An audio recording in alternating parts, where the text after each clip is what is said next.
이것은 내 성경입니다. 나는 성경이 말씀하는 모든 것을 믿습니다. 나는 하나님의 자녀이며 성경 속에 있는 모든 약속들도 내 것이고 성경이 할 수 있다고 한 모든 일들을 나는 할 수 있습니다.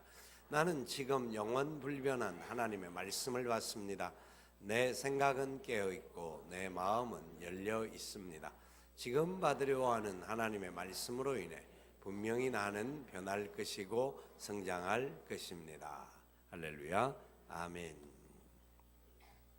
하나님의 구출 계획 11번째 말씀으로 속죄 제물 두 번째 말씀입니다. 지난 한 주간 동안 카타르와 오만에서 귀한 사역들을 감당할 수 있게 해주셔서 감사를 드리는데요. 오만에 있는 선교사님들을 위로하고 또 함께 말씀을 나눌 뿐만 아니라 카타르에서도 같은 사역들을 또 감당하는 분들과 함께 하였고, 특별히 또 카타르에는 한인교회가 있는데 그 한인교회 장로님들, 집사님들, 권사님들을 위시하여서 이번에 귀하게 선교 훈련을 받는 그런 과정이 세워져서 그곳에서 말씀을 전하고 집회를 또 인도하고 어제 저녁에 들어왔습니다. 그곳에서의 모든 모습들 속에 하나님께서 많은 생각하게 하셨던 것들 중에 하나가 지난 목요일까지가 이제 그 라마단 기간입니다. 라마단이라고 하는 것은 이슬람이 지키는 5가지 교리 중에 한 가지로서 30일 동안 아침 해 뜰 때부터 해 질 때까지 해가 떠 있는 시간 동안은 금식을 하는 겁니다. 30일 동안 남녀노소 할 것 없이 모두가 30일 동안 금식을 하고 저녁에 이제 해가 지면 그때부터 이제 식사를 할 수 있는 그런 상황입니다. 이 라마단에는 특별히 경건한 그 이슬람들은 금식을 하는 것이, 우리는 보통 금식하면 물은 그래도 먹는데 이들은 물도 먹지 못하고 모든 것을 금합니다. 심지어는 침을 삼키는 것도 금지되어 있습니다. 침을 삼키지도 못하게끔 사실 먹지 않으니까 침이 나오지 않아서 그런지는 몰라도 어쨌든지 간에 굉장히 철저하게 그런 자기들의 교리를 지키는 것을 볼 수가 있었습니다. 사실 그래 되다가 보니까요, 공공장소에서는 물도 음식도 못 마십니다. 그 어떤 것도 할 수가 없습니다. 이게 한 달 동안 식당이 다 문을 닫는 겁니다. 식당이 저녁에는 여는데요, 낮 시간에는 어디 가서 밥을 사 먹을 때도 없고 그냥 결국은 선교사님들과 함께 모여 있을 때 집안에서 먹는 거는 또 상관이 없으니까 같이 이제 집에서 나눠 먹는다든지, 정 안 될 때는 하루에는 그냥 점심 때는 그냥 호텔에서 컵라면도 먹어보기도 하고. 근데 재미있는 경험을 했습니다. 경험을 하는데 그들이 그렇게까지 참 자기들의 어떤 삶의 규범을 정해놓고 그것을 지키는 이유가 뭘까? 그건 결국 그것으로 인해서 그들이 구원받은 백성으로 자기들이 소망하는 영원한 세계로 갈 수 있다라고 생각하는 겁니다. 그 5가지 기본적인 교리를 지키는 것이 그들에게는 굉장히 중요한 요소였습니다. 앞을 보라고 신호를 주는 거니까 옆을 보지 마시고, 딴 데 정신 팔고 있는 분들 앞으로 잘 보시라고 그러는 겁니다. 그런 원리이기 때문에 사실 참 철저한 거예요. 특별히 오만이라고 하는 나라는 그 중동 지역에서는 두 번째 정도로 가난한 나라라고 할 수가 있는데요. 가난해도 우리나라보다는 조금 덜하긴 해도 그래도 어느 정도 이상은 살 수 있는 나라인데, 그런데도 불구하고 굉장히 경건한 이슬람을 가지고 있습니다. 인도네시아나 터키 같은 데는 라마단 기간이 낮 동안에는 금식을 하고 그래도 외국인들이 가는 식당은 문을 열어주는데 이 오만은 그렇지 않을 뿐만 아니라 보통 이제 다른 지역의 라마단 지역 기간에는 저녁에는 굉장한 축제를 벌립니다. 축제를 벌려서 막 가족들이 모이고 모든 사람들과 함께 해가 졌기 때문에 마음껏 먹고 마시는 그런 기회를 갖습니다. 그게 무슨 의미가 있냐지만 그들은 나름대로 굉장히 철저하게 지키는데 오만 사람들은 그런 행위들도 잘 안 하고 저녁에는 집 안에서 가족들과 함께 조촐하게 식사를 나누고 그 다음에 그 코란을 읽으면서 자녀들과 함께 나름대로 자기들이 신앙의 규범과 원리들을 지켜가는 그런 모습들을 보고 들을 수가 있었어요. 참 어떻게 보면 우리 예수 믿는 사람들에게 굉장히 도전이 되고 충격이 되는 그런 모습들인 것을 보게 하는 거죠. 굉장히 경건해요. 굉장히 경건하고 그 기후가 지금 기후가 이제 평균 40도 전후를 하기 때문에 이게 보통 덥지가 않아요. 물을 안 마시고는 사람이 참 낮 시간에 지낸다라는 것 자체가 얼마나 어려운지 모르는데 그럼에도 불구하고 자기 나름대로 그 기준을 따라서 그렇게 행동해야만 구원을 받는다 하는 것이 그들의 원리이기 때문에 그런 종교적인 삶을 철저하게 사는 것을 볼 수가 있었습니다. 그들은 절대적으로 알라만이 위대한 신임을 맹세할 뿐만 아니라 하루에 5번씩 기도하고 라마단을 지키고 그 다음에 자기에 있는 경제적인 부들을 그래서 이 라마단 기간도 그렇고 다른 때도 그렇고 저녁 식사가 시작될 때가 되면 어떤 부자들이든지 어떤 팀들이 나와서 식사를 이제 배부를 해줍니다. 나누어 줘서 같이 하는 기부하는 문화가 나름대로 잘 자리를 잡고 있고 그들은 이제 인생에 있어서 가장 또 하나의 목표가 있다고 하면 성지순례를 메카를 향하여서 성지순례를 하는 겁니다. 이 5가지를 지키기만 하면 진짜 철저한 신앙을 가진 사람으로서 어디 내놓아도 자랑할 수 있는 구원의 도리를 지키는 사람들이다 하는 것을 볼 수가 있었어요. 이 중동 국가들이 그런 부분에 있어서는 굉장히 이제 중요하게 그 역할들을 감당하는 것을 볼 수가 있는데 카타르는 또 경제적으로 약간 더 여유가 있다가 보니까 그런 부분에 있어서는 또 약간의 차이가 있기는 하지만 오만은 굉장히 경건한 부분들이 강조되어 있는 것들을 보게 합니다.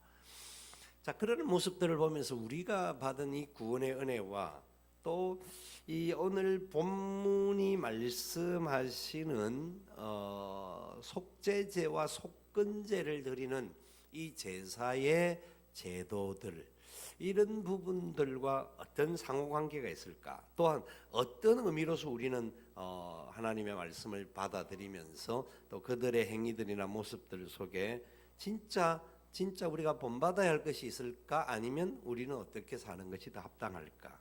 하는 것을 살펴보고자 하는데요. 이 5장 1절부터 13절까지 마음에 정결하게 하기 위하여서 속죄 제물을 드려야 한다 하는 이야기입니다. 속죄제를 드리는 부분에 대해서 우리가 앞에서도 지난 주간에도 우리가 제물 드림에 대한 이야기 번제와 화목제와 소제를 드리는 것들을 살펴보았는데 이 속죄제에 대하여서는 죄를 지은 사람들이 시간이 지나서 나중에라도 율법을 깨닫고 난 다음에 그때 내가 지은 것이 죄구나 하는 게 되면 그 부분에 대하여서 그냥 있을 수 없는 것이다 하는 내용입니다. 결국은 이 죄를 짓는 부분이 뭐라고 이야기해요? 5장 1절부터 4절까지 4가지 죄를 1절, 2절, 3절, 4절이 각각의 죄에 대한 이야기를 하는데 1절은 사실 우리가 보기에는 죄라고 볼 수 없는 그런 내용들을 하나님은 죄라고 말씀하고 있어요. 뭡니까? 누구든지 저주하는 소리를 듣고도 증인이 되어 그가 본 것이나 알고 있는 것을 알리지 아니하면 그는 자기의 죄를 져야 할 것이요 그 허물이 그에게로 돌아갈 것이며 누군가 옆에서 막 다른 사람을 저주한다든지 뭐 잘못하는 걸 듣고 바보같이 가만히 있다든지 아니면 그걸 증인이 되어서 그거는 문제가 있었다라고 하는 이야기를 해야 되는데 하지 않는다고 하면 사실 사회법정에 가서는 이것은 구속력이 없습니다. 그건 양심의 문제고 고백을 하든 말든 거는 개인의 문제지 않느냐 이럴 수 있지만 성경은 이 부분에 대하여서도 지금 죄를 지적을 하고 있어요. 두 번째 죄에 대한 문제는 2절에 부정한 것들을 만지는 것을 말아요. 2절 3절은 같은 내용들이 연결되어지는데 동일하게 어떤 제물을 드릴 때에 부정한 대상을 만졌다고 한다면 이 사람이 물 바칠 때에 그 부분을 만질 수 있는 요소들이 많습니다. 다 만져야 됩니다. 그 부분에 대해 제사를 드리는 중에도 죄를 지을 수 있다 하는 내용이에요. 사실 어떻게 보면 굉장히 좀 이거는 좀 심하지 않나 싶은 거지만 그런 부분에 대하여서도 속죄 제물을 드려야 한다 하는 이야기를 하고 있고요. 4절에 말하는 대로 보면 누구든지 충동적인 죄를 짓는 부분을 말하고 있는데 맹세했는데 그 맹세를 지키지 않는다든지 그것에 대하여서 나중에 맹세를 했는데 그냥 맹세를 했다가 지나갔는데 나중에 알고 보니까 그것이 죄다. 그러면 그 부분에 대해서는 우리가 어떻게 해야 되느냐 하는 이야기를 하는 겁니다. 자, 여러분 보십시오. 죄라고 하는 부분이 굉장히 이건 좀 신앙적인 부분과 관계 있는 듯한 모습을 보여주는데 우리가 생각하기에는 이런 부분들이 죄라고 말하기가 어려운 부분들이에요. 여러분들은 아마 저와 여러분들은 이런 문제들 별로 나와 상관없는 문제일 수 있는 것 같고 또 어떤 경우에는 그 정도까지도 죄에 대하여서 우리가 제물을 드려야 되나 하는 내용인데 성경은 이 하나님께서는 이스라엘 공동체에 대하여서 온전한 하나님의 영광을 드러낼 존재로 세우기 위하여서 그 부분에 대하여서도 제물을 바쳐서 재해결함을 받으라는 겁니다. 굉장히 중요한 부분입니다. 해결하는 방법은 속죄물을 드리는 것에 대해서 5절부터 13절까지 쭉 나오는데 그게 대해서는 기본적으로 짐승을 바치는 것, 양떼에 암컷의 어린 양이나 염소를 끌어들여서 바치는 것도 있을 수가 있고 산비둘기나 집비둘기 새끼 2마리를 바칠 수도 있고 어떤 경우에는 그것도 없을 때는 곡물을 가지고도 바칠 수 있다. 바치는 방법에 대해서는 여러 가지를 이야기를 하는데 어찌했든지 죄의 대가를 지불하라는 겁니다. 죄의 대가를 지불해야 그 죄의 문제에 사함을 받을 수 있다라는 것입니다. 그래서 죄에 대하여서 속죄죄에 대하여서 참 이 부분을 계속 강조해서 이야기를 하는데 하나님께서 왜 하나님의 백성들에게 이렇게까지 하실까 생각을 해볼 수가 있어요. 왜 이러실까? 빌립보서에 보면요, 사탄은 하나님의 사람들의 흠을 찾아서 그 흠을 가지고 진짜 네가 잘못된 사람이다. 그래서 어떻게 하나님 영광을 위해서 살 수가 있느냐 하는 것에 대하여서 우리를 도전하고 넘어뜨리려고 합니다. 이 흠이라고 하는 티끌만한 사실 보기에는 이 컵을 살펴보면 우리가 볼 때는 별로 흠난 데가 거의 없을 수가 있는데 뭔가 좀 더 정밀한 것으로 망원경이라든지 아니면 현미경이라든지 이런 것들로 갖다 대면 이 부분에 흠이 없을 수가 없어. 그런데 사탄은 사람들에게 그런 흠을 찾아서 그들의 연약함들을 흔들 수 있기 때문에 흠도 없고 점도 없는 티도 없는 그런 부분들이 되어야 될 것이다 라는 말이에요. 사람들이 과연 그럴 수가 있을까요? 제물을 드린다고 그 문제가 다 해결이 가능할까 생각해 볼 수 있지 않겠습니까? 그러나 그 제물을 드리기만 하면 그래도 그 제물이 가해지면 사함을 받는다 하는 전제가 있습니다.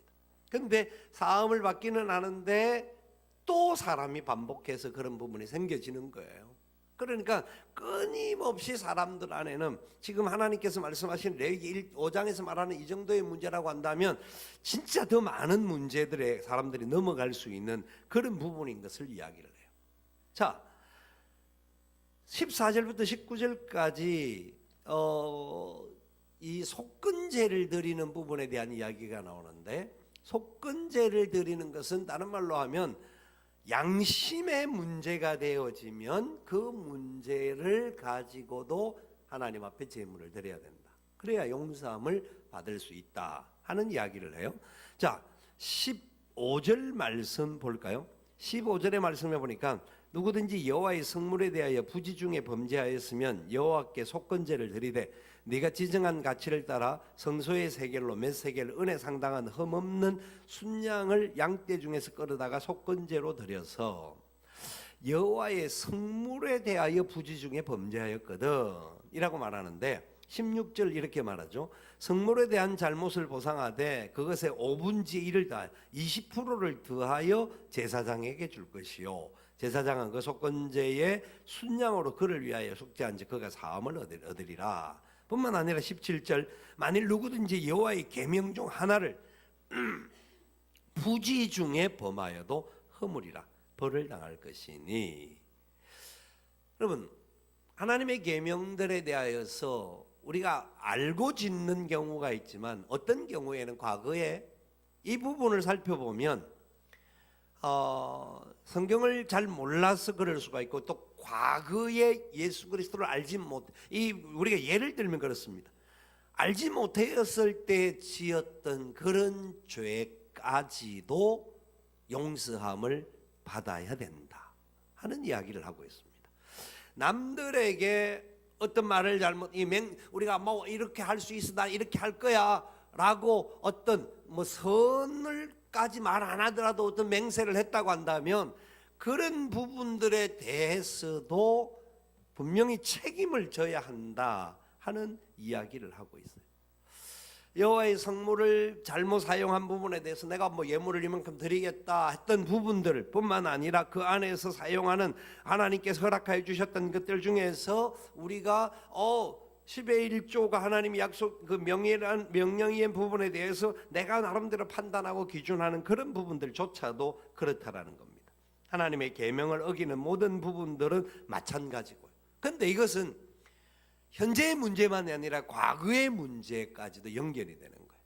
자, 어쨌든 이게 복잡한데 예를 들었으면 이렇게 이해를 하실 수가 있을 겁니다.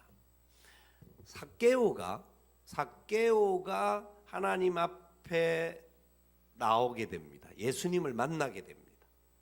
예수님을 만나고 난 다음에 삭개오가 그 하나님의 은혜와 사랑을 발견하고 난 다음에 그가 예수님 앞에 고백하는 내용이 나오죠. 그의 양심의 과거에 젖을듯 사실 삭개오는 세리였기 때문에 그 당시 문화적으로 그 당시 어떤 형태적으로 습관적으로든지 아니면 그 당시 사람들이 행하는 관례에 따라서 얼마든지 부를 축적할 수 있는 부분들이 있었습니다. 그런데 예수님을 만나고 나니까 그의 심령에 예수 그리스도가 구원의 은혜의 역사라는 것을 깨닫고 난 다음에 그가 예수님 앞에 자기가 혹시 다른 사람들에게 해를 끼쳤던 거짓을 행했던 일이 있다고 한다면 4배나 갚겠나이다 하는 고백을 합니다. 잘못된 경우에 있어서 20% 정도를 더 가산점을 레위기에서 지금 말씀하는데 삭개오는 훨씬 많은 부분에 대하여서 고백하는 내용들이 나옵니다.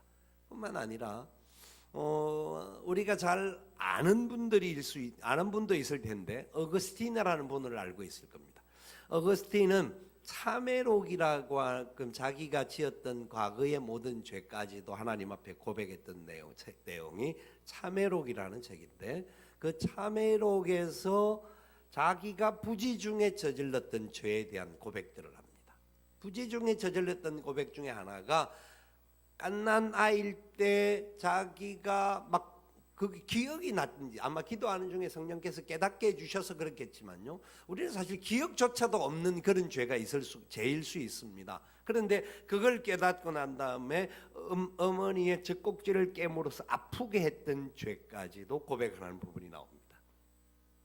이 어떻게 보면 참 과연 그런 것까지 그럴 필요가 있겠는가 싶지만 여러분 우리가 보세요. 사람들하고 어떤 관계를 하다가 나도 모르게 그냥 행동을 합니다. 그냥 행동을 했는데 나는 나름대로 신앙적으로 행동을 한 것 같은데 그 행동이 사람들의 마음에 아픔이 되어질 수가 있고, 나는 막 열심히 한다고 한 그것이 다른 사람들에게 어쩌면 더 고통을 줄 수 있는 일들도 있을 수가 있습니다. 그거는 내 생각으로는 죄라고 생각 안 할 수 있겠지만 어느 순간에 하나님의 사람들에게 죄를 고백하게 하는 순간에는 성령께서 깨닫게 하시는 역사가 나옵니다. 성령께서 깨닫게 하실 때에 우리의 마음속에 생각되어지는 부분들이 있다고 한다면 그 부분에 대한 해결점을 찾아야 한다는 겁니다. 예수님께서 말씀하셨잖아요. 너희들이 성전에 와서 제물을 드리다가 형제와 다툰 일이 생각났다, 형제를 향하여 나가라고 욕한 일이 생각난다고 하면 먼저 가서 형제들과 화해를 하고 그리고 와서 성전에서 하나님께 예배를 해라. 우리에게 있는, 우리 속에 있는 여러 가지 나도 모르는 사이에 저지를 수 있는 죄에 대한 문제들에 대하여서 우리가 어떻게 해야 될 것인가 하는 이야기거든요. 왜 그럴까요? 아까 말했지만 사탄은 우리의 아주 작은 문제들까지 시비를 걸어서 우리가 하나님의 사람답게 못 살도록, 하나님의 영광의 도구가 되지 못하도록 우리를 넘어뜨리려고 합니다. 그래서 주님은 우리가 흠도 없고 점도 없는 온전한 하나님의 사람이 되도록 하기 위하여서 우리에게 하나님의 말씀을 통하여 권면하십니다.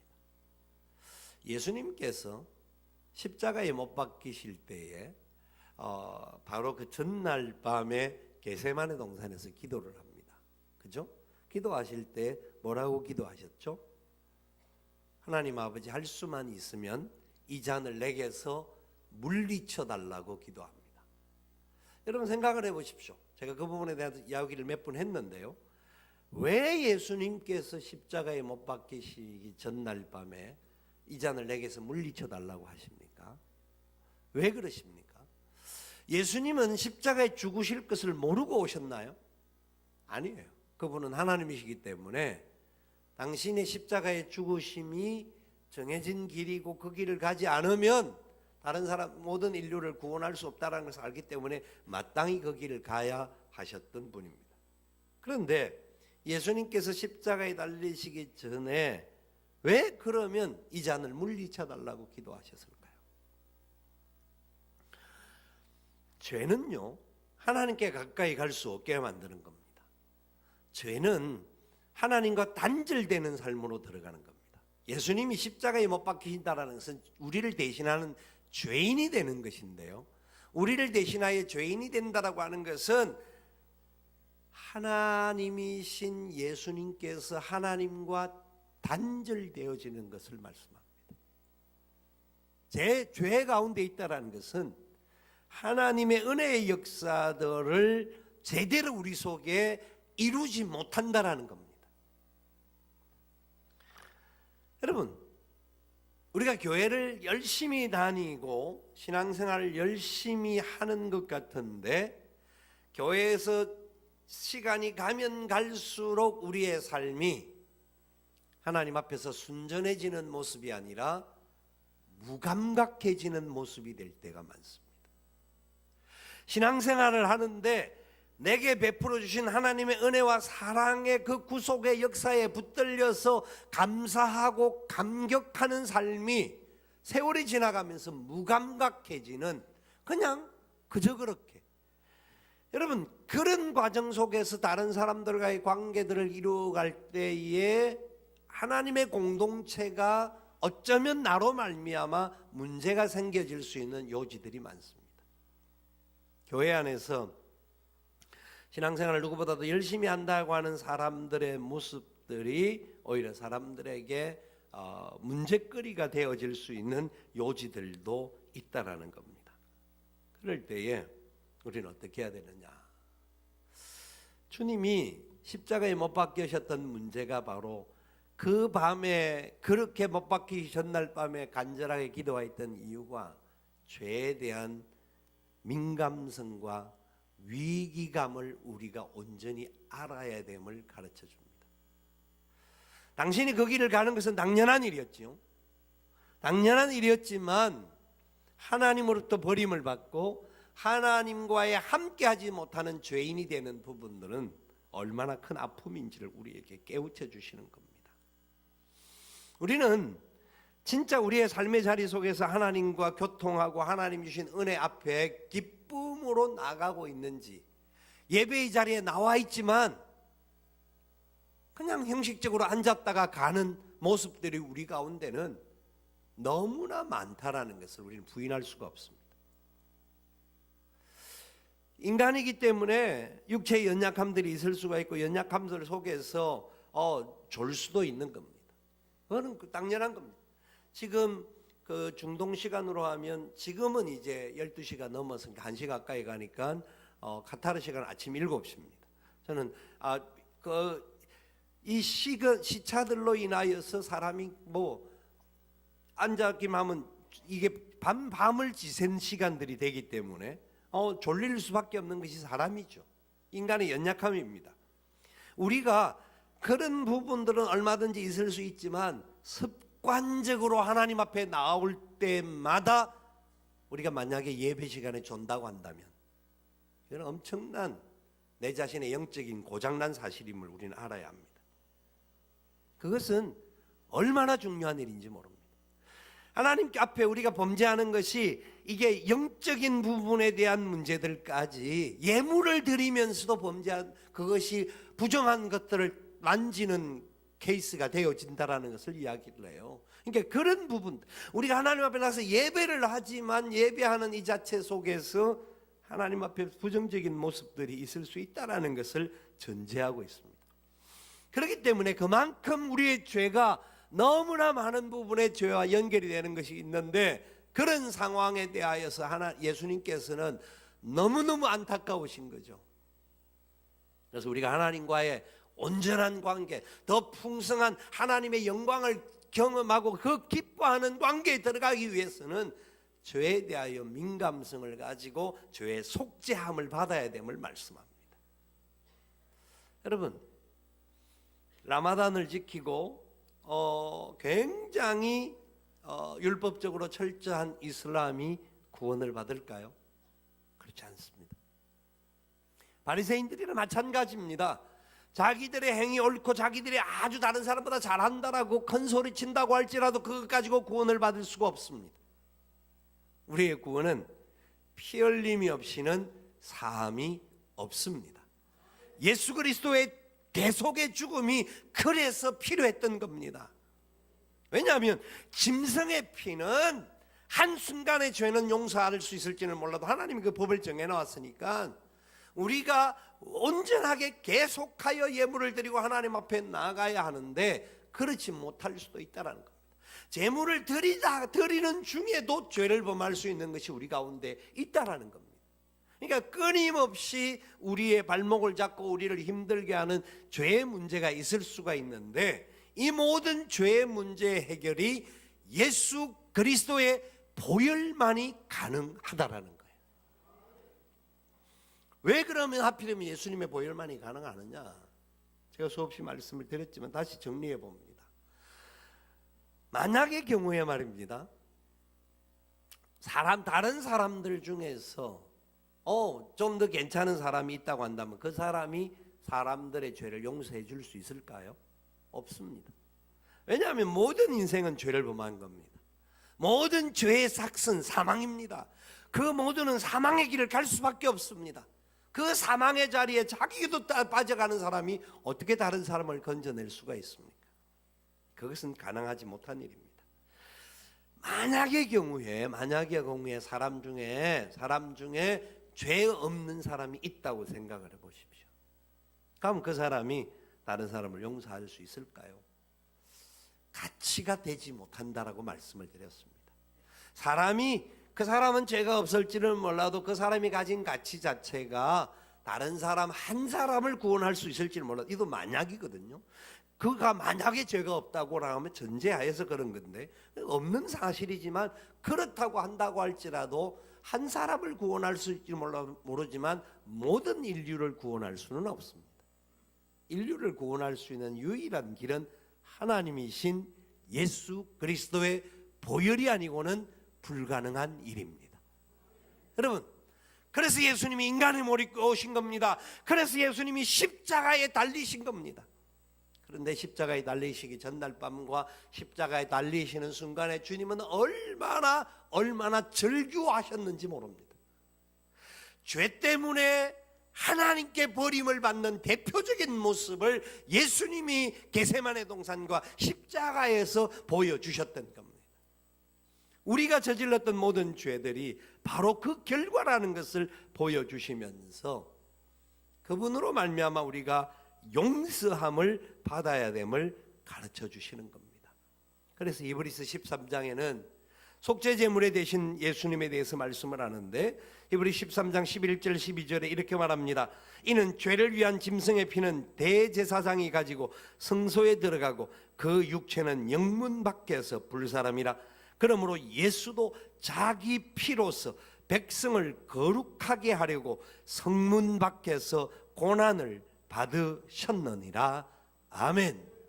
하나님이신 예수님의 보혈이 성문 밖에서 가장 비참하게 죽임을 당하는 십자가의 죽으심을 통하여서 우리를 온전히 용서하시고 우리가 하나님 앞에 나아가서 하나님의 제단에 동참할 수 있는 은혜의 역사를 시작해 하셨다라는 겁니다. 뿐만 아니라 속건제의 제물에 대하여서도 마찬가지입니다. 예수님께서 피 흘려 죽으신 부분들은 이 인간들의 연약한 부분들, 특별히 양심에 관한 문제까지도 해결해 주심을 보게 되는데요. 9장 13절 14절에 이렇게 말씀합니다. 히브리서 9장 13절 14절입니다. 염소와 황소의 피와 및 암송아지의 죄를 부정한 자에게 뿌려 그 육체를 정결하게 하여 거룩하게 하거든. 같이 읽습니다. 하물며 영원하신 성령으로 말미암아 흠없는 자기를 하나님께 드린 그리스도의 피가 어찌 너희 양심을 죽은 행실에서 깨끗하게 하고 살아계신 하나님을 섬기게 하지 못하겠느냐. 아멘. 우리가 과거에 알지 못하여서 지었던 문제일지라도 성령의 깨닫게 하심으로 말미암아 양심의 대책임제 되어지는 그때에 그 부분에 대한 죄까지 다른 내 힘으로나 내 어떤 의의 노력이나 내가 뭐 금식을 하나 뭐 어떤 하루에 5번씩 기도를 하든지 이런 것 가지고 온전히 용서를 받을 수가 없고 예수 그리스도의 보혈 그 피로 말미암아 우리의 양심에 묵어있는 문제들까지도 해결되어질 수 있음을 믿으시기를 바랍니다. 그렇기 때문에 우리는 철저하게 이렇게 많은 제물을 드리고 죄의 문제를 해결하기 위해서 발부둥쳐야 했던 구약적인 제도에서 벗어나서 예수 그리스도의 보혈의 권세로 완전한 속죄, 단번에 속죄를 받았을 뿐만 아니라 그 받았던 것으로 하나님의 사람이 된 사람답게 순간마다 지나가는 시간마다 문제가 일어날 수가 있고 발에 먼지가 묻을 수 있는 우리의 죄의 문제를 다시 예수님의 씻어주시는 은혜 가운데 나아가시기만 하면, 주님의 십자가 앞에 나아가기만 하면 온전한 용서와 기쁨의 회복이 있음을 믿으시기를 바랍니다. 그리고 우리는 우리의 십자가 지고 가야 합니다. 주님이 우리를 위하여 십자가를 져주셨듯이 우리도 우리의 십자가 지고 주님 앞에 한 걸음 더 나아가서 날마다 나를 쳐서 복종하는 은혜의 역사가 일어나도록 해야 합니다. 그래서 우리는 우리 스스로가 그런 하나님의 감격에 살아가는 사람들답게 우리 주위에 그리스도 예수를 알지 못하여 소망 없는 가운데 세상적으로는 굉장히 경건할 수가 있고 착할 수도 있고 바를 수 있는 사람조차도 세상에 아무리 부귀영화를 누리는 사람이라고 할지라도 예수 그리스도의 보혈을 믿지 못하면, 십자가의 은혜를 깨닫지 못하면 용서함과 죄사함을 받을 수 없음을 기억하시고 우리가 받은 이 용서와 그 하나님의 구원의 기쁨을 가진 사람답게 다른 사람들에게도 이 사랑의 역사를 증거하는 삶을 살아갈 수 있기를 살아계신 예수님의 이름으로 축원을 드립니다. 아멘.